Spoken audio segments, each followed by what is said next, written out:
কোরআনে দাড়ির দলিল আছে? দাড়ি বলবে নাই। কোরআনে কোথায় দাড়ির দলিল আছে বলেন তো দেখি, কে বলতে পারবেন? কঠিন প্রশ্ন। 500 টাকা পুরস্কার দেব আমার পক্ষ থেকে, জান।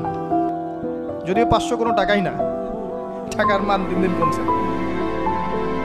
কোন সূরায় দাড়ির কথা আছে কে বলতে পারবেন? আলেম ওলামা বাদ, তারা তো পারবেন। আমরা সিভিলিয়ানদের জিজ্ঞাসা করছি, সাধারণ কে পারবেন বলেন? কোন সূরায় দাড়ির কথা আছে? দাড়ি কোরআনে একটা জায়গায় দাড়ির কথা আছে, কে বলতে পারবেন? দেখছেন, আল কোরআনের আলো ঘরে ঘরে যা আলো, তাই না?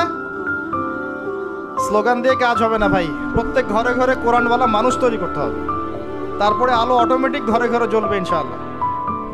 আচ্ছা যাক, আমার টাকা বেঁচে গেল। সূরা তহায় আছে। কোথায় আছে? সূরা তহার মধ্যে আছে, একটা জায়গায় দাড়ির কথা আছে, সেটা হচ্ছে হারুন আলাইহিস সালামের দাড়ি। কার দাড়ি? হারুন আলাইহিস সালামের দাড়ি। মুসা আলাইহিস সালাম ফেরাউন থেকে এই যে দলবল নিয়ে পার হওয়ার পরে, বনু ইসরায়েলকে নিয়ে পার হওয়ার পরে আল্লাহ পাক তাকে 40 দিন ডেকেছেন তুর পাহাড়, মনে আছে? তুর পাহাড়ে তিনি গেছেন, এই ফাঁকে বনু ইসরায়েল শিরক করা শুরু করেছে, এই যে বাছুর পূজা শুরু করেছে, মনে আছে? পড়েন নাই কখনো? বাছুর পূজা শুরু করেছে। মুসা আলাইহিস সালাম তাওরাত নিয়ে আসছেন, এসে দেখছেন যে কওমের এই অবস্থা, তিনি রাগে তাওরাত ছুঁড়ে মারলেন। তিনি প্রচন্ড ব্যক্তিত্ব সম্পন্ন মানুষ ছিলেন, গায়রতওয়ালা, রাগে তাওরাত ছুঁড়ে মারলেন এবং এসে এই যে হারুন আলাইহিস সালাম যাকে রেখে গিয়েছিলেন যে কওমকে দেখাশোনা করবে, তার দাড়ি চিপে ধরলেন। তুমি থাকতে এরা এই অবস্থায় গেল কিভাবে? এক হাতে দাড়ি, এক হাতে চুল, চেপে ধর, তুমি থাকতে এই অবস্থা হইল কিভাবে?